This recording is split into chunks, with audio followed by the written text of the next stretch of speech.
Predator Hunting Grounds. Should you buy it?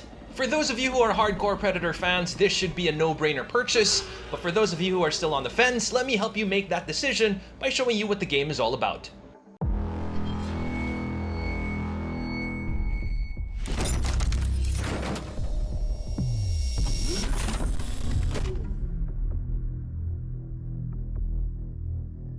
Welcome to the very first episode of Should I Spend For It? Today's game in focus is Predator Hunting Grounds. Predator Hunting Grounds is a game that's available on the Epic Store on PC, and it's also available for the PS4. Currently it retails for $16 US, or roughly around 800 pesos for the PC version, and a whopping $40 US on the PlayStation Store, which should be roughly around 2,000 pesos for the PS4 version, so there is quite a big difference. Now that the price is out of the way, let's talk about the gameplay. Predator Hunting Grounds is a 4v1 game.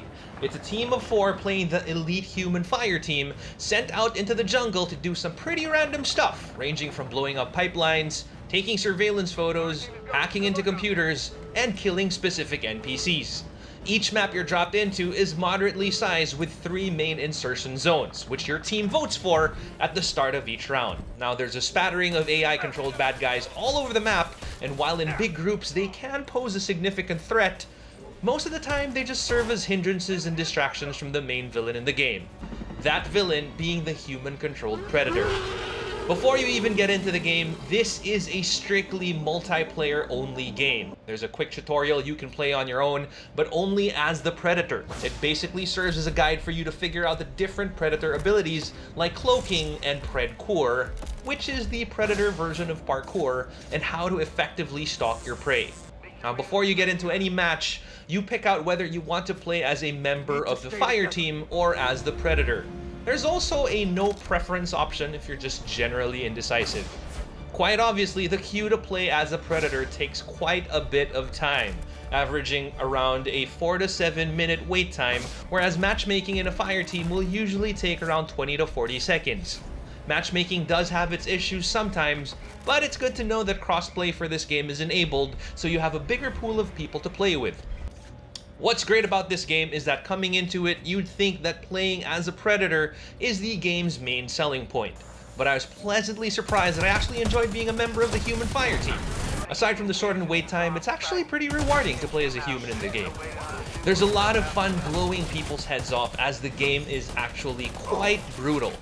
I mean, you kind of expect that from a Predator video game after all. The AI isn't exactly the best thing about this game though. Some AI-controlled enemies will literally be standing 6 feet away from you and not even notice that you're there.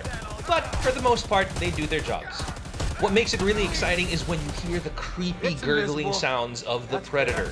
They actually got this part down pretty well. You'll sometimes see rustling of tree branches if a Predator is jumping from tree to tree.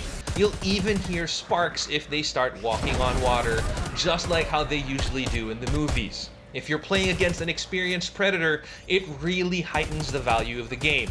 You find yourself slightly panicking, running from one position to the next, staying indoors and never wanting to be a lone straggler, because we all know that's how the humans die in the movies.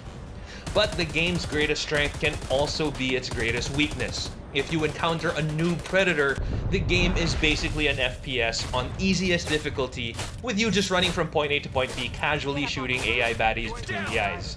Bonus XP is awarded for headshots, by the way. True story, I actually played one round where the Predator never even tried to kill us. Not a single member of our team even saw him leaping from tree to tree. Either he was AFK or maybe he just got lost in the jungle. Poor guy. Between the mediocre AI and the Predator chasing you down while you're doing your missions, your end goal is to get to the chopper, in true Arnold Schwarzenegger fashion. Now, let's talk about being a Predator.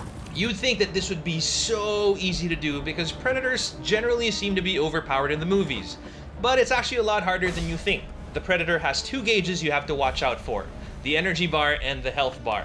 Now, the health bar is pretty self-explanatory, so no need for me to get into that, but the energy bar is a little bit harder to manage.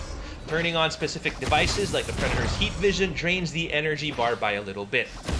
Turning on cloaking drains it even further, and firing the Predator's shoulder cannons drains it by quite a bit.